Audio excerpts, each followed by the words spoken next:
আল্লাহর কাছে ৬টা জিনিস কখনো চাইতে ভুলবেন না। যখনই আপনি দোয়া করবেন তখনই ৬টা জিনিস চাইবেন, যখনই আপনি চলবেন, উঠবেন, বসবেন, তখনই এই ৬টা জিনিস আপনি চাইবেন। কারণ এই ৬টা জিনিস যদি কোনো ব্যক্তি পেয়ে যায় তার জীবনে আর কিচ্ছু দরকার নাই এবং আখিরাতেও আর কিছু দরকার নাই। মানে এই ৬টা কাজ দুনিয়া এবং আখিরাতে সফল হওয়ার জন্য তার জন্য যথেষ্ট। এই জন্য আপনি সবসময় উঠতে, বসতে, চলতে, ফিরতে এই ৬টা জিনিস আপনি চাইবেন। ১ নম্বরে আল্লাহর কাছ থেকে আপনি সুস্থতা চেয়ে নেবেন। সুস্থতা, শারীরিক সুস্থতা। শারীরিক সুস্থতা যে কত বড় নিয়ামত এটা মানুষ অসুস্থ না হলে বোঝে না। মুসা আলাইহিস সালাম একবার আল্লাহকে জিজ্ঞাসা করেছিলেন, আল্লাহ, আমি যদি আল্লাহ হতাম আর তুমি যদি মুসা হতে, কি চাইতে বলো? আল্লাহ বলে, মুসা, এটা কখনো সম্ভব নয়। বললেন, আল্লাহ, সম্ভব নয় আমিও জানি, কিন্তু বলো কি চাইতে তুমি? আল্লাহ বলছে, আমি তখন তোমার কাছে চাইতাম শারীরিক সুস্থতা। মুসা আলাইহিস সালাম বলছে, আল্লাহ, আমি তাহলে তোমার কাছে শারীরিক সুস্থতা চাই, কারণ কি চাইতে হয়, কি উত্তম চাওয়া, এটা আমি জানতাম না।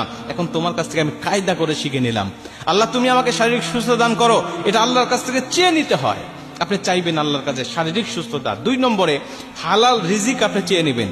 হালাল রিজিক মানুষের জীবনের জন্য কত বড় উপকারী। নবীজি বলছে, যারা হালাল রিজিক থাকে তার ইবাদত আল্লাহর দরবারে কবুল হয়, কিন্তু যার হারাম রিজিক বা হারাম ইনকাম যার মধ্যে আছে, হারাম মাল যারা ভক্ষণ করে, এদের কোনো ইবাদত আল্লাহর দরবারে কবুল হয় না।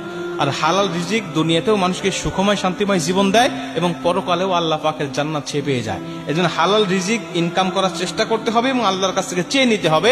এটা হলো ২ নম্বর। ৩ নম্বরে একটা নিরাপদ বাসস্থান আল্লাহর কাছ থেকে চেয়ে নিবে। নিরাপদ বাসস্থান কেন বলছি? এটা আল্লাহ পাকের পক্ষ থেকে একটা নিয়ামত। কারণ যেই ঘরে মানুষেরা দিন পালন করতে পারে না, ভালো পর্দার ব্যবস্থা নাই, মেয়েদের পর্দার কোনো ব্যবস্থা থাকে না, নামাজের কোনো ব্যবস্থা থাকে না, যেই ঘরটা চতুর্দিকে খোলামেলা বা কোনো রকম ইসলামের গণ্ডির মধ্যে পড়ে না, এই বাসস্থান নিরাপদ নয় বা এই বাসস্থান আল্লাহ পাকের পক্ষ থেকে কল্যাণকর নয়। এই জন্য কল্যাণকর বাসস্থান আল্লাহর কাছ থেকে চেয়ে নিতে হয় যে, আল্লাহ, তুমি আমাকে নিরাপদ বাসস্থান দাও। কারণ দুনিয়াতে থাকতে গেলে, দুনিয়াতে চলতে গেলে একটা নিরাপদ বাসস্থান মানুষের মৌলিক চাহিদার মধ্যে পড়ে এবং এটা খুব প্রয়োজনীয় একটা বিষয়। ৪ নম্বরে নেককার স্বামী অথবা স্ত্রী। সে যদি মেয়ে হয় তাহলে নেককার স্বামী চেয়ে নিবে, সে যদি ছেলে হয় তাহলে নেককার একজন স্ত্রী চেয়ে নিবে। কারণ নেককার স্বামী স্ত্রী যার কপালে পড়ে, যার থাকে, তার দুনিয়াটাও জান্নাতি সুখ মনে হয় এবং কিয়ামতের ময়দানেও সে জান্নাতে যাওয়ার জন্য তার জন্য সহজ হয়ে যায়। কারণ নেককার স্ত্রী সর্বসময় স্বামীকে দিনের পথে চলতে সাহায্য করে। নেককার স্বামী তার স্ত্রীকে দিনের পথে চলতে সাহায্য করে। আর বদকার স্বামী স্ত্রী তারা নিজেরাও বদকার, নিজেরাও জাহান্নামের পথে হাঁটে এবং তার জীবন সঙ্গীকেও জাহান্নামের পথেই সর্বসময় ধাবিত করে।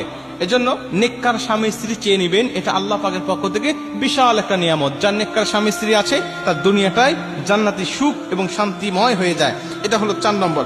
৫ নম্বরে নেককার সন্তান। ভাই, নেককার সন্তান যে একটা মানুষের জন্য কত বড় প্রয়োজন, যার বদকার সন্তান আছে তার কাছে গিয়ে জিজ্ঞাসা করবেন। নেককার সন্তান